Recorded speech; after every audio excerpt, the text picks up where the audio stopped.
నీకొక జోక్ చెప్పనా? జోకులు ఎలాగుంటాయంటే, ఈ ఫ్రీ బస్ దెబ్బకి మామూలుగుండవు.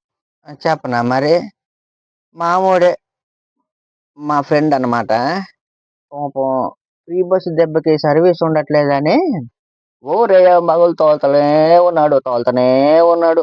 పాపం ఏం చేత్తాం, కుటుంబ పరిస్థితులు అట్లున్నాయి. మరి ఇదివరకు ఎంత అప్పుందో తెలీదు మనకి. హ్మ్. ఫ్రీ బస్ దెబ్బకి ఆహ్, పాపం ఇంట్లో గడవలేని పరిస్థితొచ్చున్నది పాపం ఆయనకి. రేయింబవళ్ళు తోలుతనే ఉంటే ఏమైతది నిద్ర లేకుండా. అట్నే తోలుతనే ఉన్నాడు. అప్పులెన్నున్నాయో పాపం. కానీ ఒకరోజు ఏమైందంటే రాజా, జడ్జి గారి కార్‌ని గుద్దిండు రాజా. జడ్జి గారిని కార్‌ని గుద్దిండు పాపం. అట్లుంటది ఫ్రీ బస్ దెబ్బ. కన్ను మలిగిందంట. కన్ను మలిగితే ఆహ్, తప్పైపోయింది మేడం జడ్జి గారు అనంటే పాపం ఆ మేడం పోలీస్ స్టేషన్‌లో పడేసింది. పాపం బండి కాగితాలు గూడా ఫోర్స్‌లో లేవు రికార్డులు. మరేం జేత్తాడు పాపం బోరుమని ఏడుపు. అయ్యో! అయ్యో! ఆ! ఫ్రీ బస్ దెబ్బకి హ్మ్.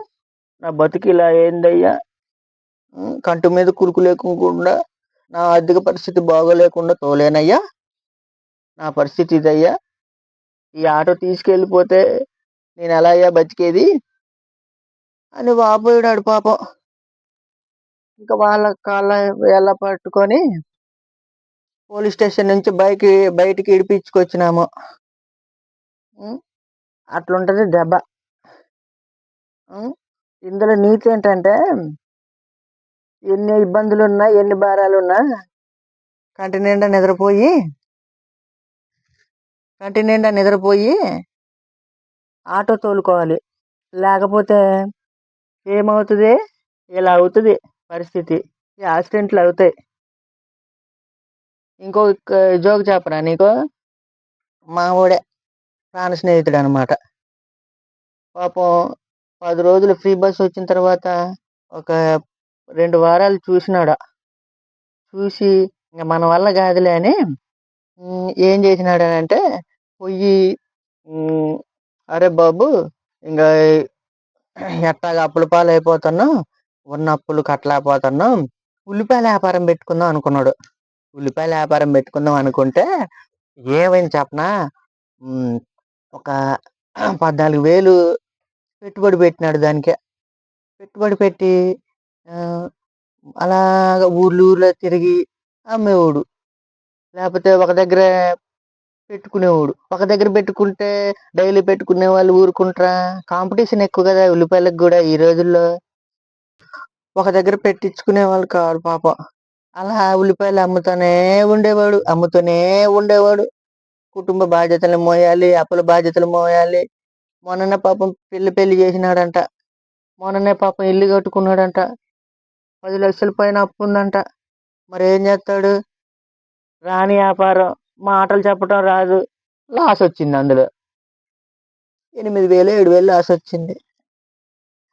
ఇక ఈ ఉల్లిపాయల యాపారం మన వల్ల కాదని, ఇగ మళ్ళీ మొదలుపెట్టినాడు ఆటో సర్వీసు.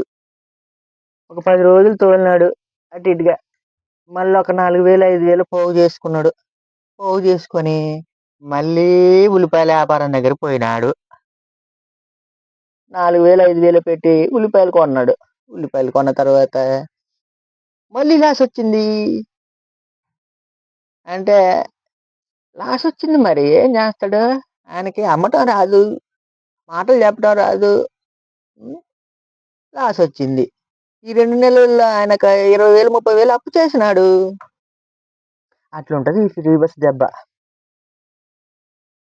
హ్మ్. నువ్వు 3,00,000 పెట్టి కొనుక్కున్నా లాభం లేదు. 10,00,000 పెట్టి కొనుక్కున్న ఆటోలు, టాక్సీలు లాభం లేదు. అర్థమైందా? పనికి పో. పనికి పోతేనే బతుకుతావు. లేకపోతే అప్పుల పాలవుతావు. నీ కుటుంబం అప్పుల పాలవుతది. అప్పుల పాలవుతది. అట్లుంటది ఈ ఫ్రీ బస్ దెబ్బ. హ్మ్. 3,00,000 కొంటే ఇన్సల్ట్‌గా ఫీల్ అవుతావా? పనికి పోవడానికి. పోవయ్యా పనికి. మరి ఆడబిడ్డలు బతకొద్దా? లబ్ధి పొందొద్దా ఫ్రీ బస్ వల్ల? 15,00,000 కుటుంబాలు పోతే పోయినాయిలేప్పా. వాళ్ళ కింద బతికే వాళ్ళు పోతే పోయినారులప్ప. మన మహిళలకి లబ్ధి చేకూరుతుందా లేదా నీ వల్ల? అది కావాలప్ప. అది కావాలి. ఇక నా పరిస్థితి అంటవా? ఇక చెప్పక్కర్లేదు. 2 సంవత్సరాల క్రితం ఇల్లు కట్టానప్ప. ఇల్లు కడితే 5 లక్షలు అయినాయి అప్పులు. ఎన్ని 5 లక్షలు. ఆ వడ్డీతో కలిపి అటు ఇటు ఇటు ఇటు ఇటు 7 అయింది. మధ్యలో పెళ్ళిళ్ళుంటాయి, పేరంటాలుంటాయి, పబ్బాలుంటాయి, విద్యకి డబ్బులు పెట్టాలి, వైద్యానికి డబ్బులు పెట్టాలి, అన్నీ కలిపి 7 అయింది. నా దురదృష్టం ఏంటంటే ఇల్లు కట్టుకున్న తర్వాత మా పిల్లలు చదువుకునే స్కూల్ ఏమో ఎక్కడో 4 కిలోమీటర్ల దూరం ఉన్నాయప్ప. మరి ఏం చేస్తాం? అంత దూరం పోయి దూరం కావటం వల్ల ఇంతకుముందు తాపి పని చేసేవాళ్ళప్ప. మేస్త్రి పని వచ్చు మనకే. మేస్త్రి పనిలో 900 ఇచ్చేవారు. ఎప్పుడైతే మానేసానో దరిద్రం దరిద్రం చుట్టుకుంది. పెళ్ళిళ్ళు, పబ్బాలు, అయ్యి ఇయ్యి 7 అయ్యి కూర్చుంది. ఇంక మళ్ళీ రీసెంట్ మన దెబ్బ కదా, ఫ్రీ బస్ దెబ్బ. ఇక 2 నెలల నుంచి అవుతూనే ఉన్నాయి అప్పులు. నేను కట్టేది 20,000, 10,000 కూడా రావట్లేదు. 10,000 కూడా రాకపోగా నేను ఒక 10,000 అప్పు చేస్తున్నా. ఎంతైనా అప్ప? 10,000 10,000 2 నెలలకి 20 నెలలు. ఇప్పుడు నిన్ననే మెసేజ్ వచ్చినదప్ప. ఏమని? పరివాహన్ నుంచి. సార్ ఫిట్నెస్ అయిపోయింది సార్, ఫిట్నెస్ చేయించుకోండి సార్, లేకపోతే పెనాల్టీ వేస్తారంట. పాపం మోడీ తాతకి తెలీదు. మోడీ తాతకి తెలియదప్ప మన గురించి. ఫ్రీ బస్సు దెబ్బకి ఇన్సూరెన్స్, ఫిట్నెస్ ఒక 10,000 అవుతాయి అని మేము అడుగు తింటున్నాం. పెనాల్టీ వేస్తాడంట. పాపానికి తెలియదు కదా ఫ్రీ బస్సు వల్ల ఇలా నష్టపోతున్నాం అని. మరి ఏం చేస్తాం ఇప్పుడు? లేట్ అయితే పెనాల్టీ వేస్తారు. మరి మాకు రోడ్లు వేయటం కానీ, ఇల్లులు కట్టడం కానీ, వైద్యం కానీ లేట్ అయితే మేమేం చేయాలప్ప? పెనాల్టీ వేయాలా గవర్నమెంట్కి? చెప్పండి అప్ప మీరే. ఏం చేయాలి? వైద్యం అందకపోతే ఏం చేయాలప్ప? విద్య అందకపోతే ఏం చేయాలప్ప? మేము కూడా పెనాల్టీలు వేయాలా? ఉపాధి హామీ డబ్బులు పడట్లేదప్ప మాకు. అందరికి పడతానేనంట. ఎవడో సర్వేయర్ వచ్చాడు, వచ్చి ఆధార్ కార్డు అడిగాడప్ప. ఎప్పుడు? మన కూటమి ప్రభుత్వం వచ్చినప్పుడప్ప. ఇయ్యమన్నాడు. ఇయ్యమని అంటే జిరాక్స్, ఆధార్ కార్డు జిరాక్స్ ఇచ్చేలోపు వెళ్ళిపోయినాడప్ప. వెళ్ళిపోతే ఒక 1800 ఉన్నాయి మా కాలనీలో. 1800 ఉంటే ప్లాట్లు ఒక 800 900 మంది ఇల్లులు కట్టుకున్నారప్ప. ఇల్లులు కట్టుకుంటే వాళ్ళ అందరిలో ఒక 700 మందికి పడుతున్నాయి అప్ప.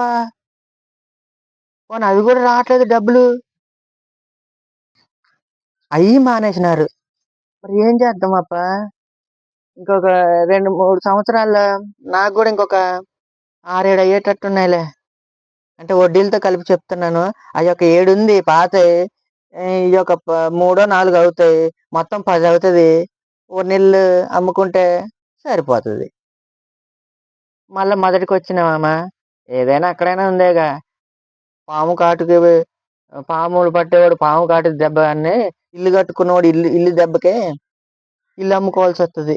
మరి ఏం చేస్తాం అప్ప? అట్లా ఉంటుంది మరి ఫ్రీ బస్ దెబ్బ. అయినా తప్పదులేప్ప. మేము వేయం బగలు పని చేసి ఆటో తోలి నడువులు నొప్పులు అయ్యి, నడువులు ఇరిగిపోయి బయటికి వెళ్తే పోలీసు వాళ్ళు